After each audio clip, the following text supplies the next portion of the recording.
Assalamualaikum warahmatullahi wabarakatuh. Perkenalkan, saya Fidelis Lenda Kenda Abimael, absen 21. Perkenalkan, nama saya Maswara Kahfi, absen 34. Perkenalkan, nama saya Akbar Saputra, absen 5. Saya Imelda Eka Saputri, absen 25. Saya Devana Mufidah Zulfiara, absen 15. Di sini kami akan mempresentasikan yang pertama saya asal-usul kerajaan Islam masuk ke Nusantara.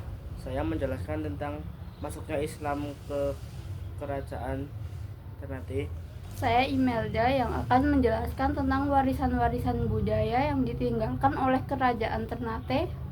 Saya Akbar yang akan menjelaskan tentang reruntuhnya kerajaan Ternate. Saya Devana yang akan menjelaskan tentang faktor-faktor penyebab keruntuhan kerajaan Ternate. Kesultanan Ternate atau juga dikenal dengan Kerajaan Gabi adalah salah satu dari 4 kerajaan Islam di Kepulauan Maluku dan merupakan salah satu kerajaan Islam tertua di Nusantara. Didirikan oleh Baab Masmun Malomo pada tahun 1257. Kesultanan Ternate menikmati kegemilangan di paruh abad ke-16 berkat perdagangan rempah-rempah dan kekuatan militernya. Pada masa jaya kekuasaannya, membentang mencangkup wilayah Maluku, Sulawesi bagian utara, timur, dan tengah, bagian selatan Kepulauan Filipina, hingga Kepulauan Marshall di Pasifik. Tahta kesultanan dijabat oleh Sultan Syafruddin bin Ilaskan Muhammad Jabir Syah yang menjabat sejak tahun 2016 untuk menggantikan Sultan Mudaffar Syah kedua. Masuknya Islam di Maluku Utara, khususnya Ternate, diperkirakan terjadi pada awal berdirinya kerajaan, seiring dengan banyaknya pedagang Arab yang tinggal di sana. Meski beberapa raja awal Ternate menggunakan nama bernuansa Islam, namun kepastian mereka memeluk Islam masih diperdebatkan. Keluarga kerajaan Ternate resmi memeluk Islam pada pertengahan abad ke-15.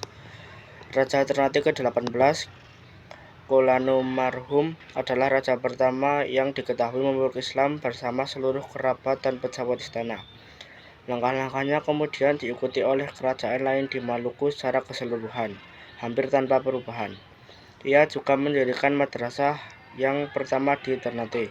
Sultan Zainal Abidin pernah memperdalam ajaran Islam dengan berguru pada Sunan Giri di Pulau Jawa. Di sana dia dikenal dengan Sultan Bualawa atau Sultan Cengkih. Warisan peninggalan Kesultanan Ternate. Ternate memiliki andil yang sangat besar dalam kebudayaan Nusantara bagian timur, khususnya Sulawesi dan Maluku. Pengaruh ini mencangkup agama, adat istiadat, dan bahasa.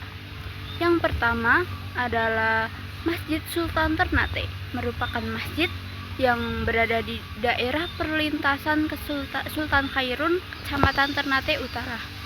Masjid ini menjadi bukti adanya Kesultanan Islam pertama di Indonesia bagian timur. Posisi masjid berkaitan dengan para masjid dalam kehidupan beragama di Kesultanan Ternate. Yang kedua adalah Kedaton Sultan Ternate. Bangunan yang tampak menyerupai singa duduk yang kokoh ini memiliki luas bangunan 1.500 meter persegi dan 1,5 hektar. 3. Mahkota Sultan. Banyak hal menarik dan unik dalam keraton ini, salah satunya adalah Sultan. Mahkota Sultan diperkirakan sudah berumur 500 tahun. Mahkota ini sudah ada sejak Sultan Ternate pertama. Yang keempat adalah Banteng Tuloko. Banteng ini merupakan salah satu banteng yang menyimpan kisah perjalanan Ternate. Benteng tersebut terletak di Kelurahan Sangaji, Ternate Utara. Yang kelima adalah Makam Sultan Ba'abullah. Sultan Ba'abullah merupakan Sultan Ternate ke-24. Makam Sultan Ba'abullah berada di puncak bukit Waramediahi, kampung tertinggi dan tertua di Ternate. Kerajaan Ternate adalah salah satu kerajaan Islam yang berpengaruh di wilayah Maluku, Indonesia. Kerajaan ini mencapai puncak kejayaannya pada abad ke-16, terutama di bawah perintah Sultan Babullah. Namun seperti banyak kerajaan lainnya, kerajaan Ternate mengalami kemunduran dan kehancuran akibat berbagai faktor. Berikut adalah beberapa faktor yang menyebabkan runtuhnya kerajaan Ternate. 1. Konflik internal. Perebutan kekuasaan di antara keluarga kerajaan sering terjadi, melemahkan stabilitas politik dan pemerintahan. 2. Intervensi asing. Kedatangan bangsa Eropa terutama Portugis dan Spanyol membawa persaingan dan konflik. Meskipun awalnya Ternate menjalin aliansi dengan Portugis, hubungan ini sering tegang dan berujung pada konflik bersenjata. 3. Persaingan dengan kerajaan Tidore. Kerajaan Tidore, saingan utama Ternate, sering berseteru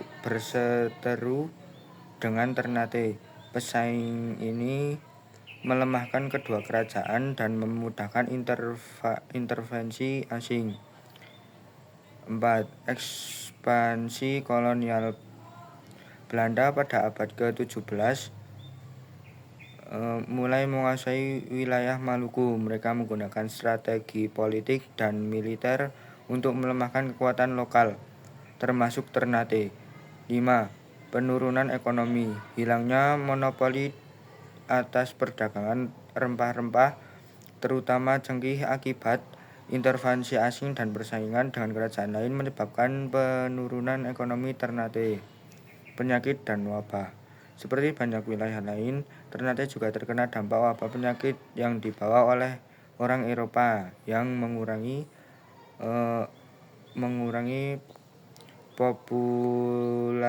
populasi dan melemahkan kekuatan kerajaan. 7. Perjanjian dengan Belanda. Pada tahun 1683, Sultan Ternate mendatangi perjanjian dengan Belanda yang secara efektif menjadikan Ternate sebagai wilayah di bawah pengaruh Belanda. Ini menandai akhir dari kemerdekaan politik Ternate. Dengan kombinasi faktor-faktor ini, kerajaan Ternate secara bertahap kehilangan kekuatannya dan akhirnya runtuh menjadi bagian dari wilayah kekuasaan kolonial Belanda di Indonesia. Faktor-faktor penyebab keruntuhan kerajaan Ternate. Faktor-faktor penyebab keruntuhan kerajaan Ternate yaitu 1. Problematika antar kerajaan Ternate dan Tidore. Semula kedua hubungan kerajaan ini baik, namun ada bangsa Eropa yang datang untuk mengadu dombakan keduanya. Yang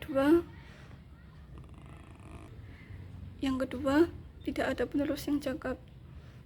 Selesai Sultan Babullah wafat, kepemimpinan kerajaan Ternate mulai melemah.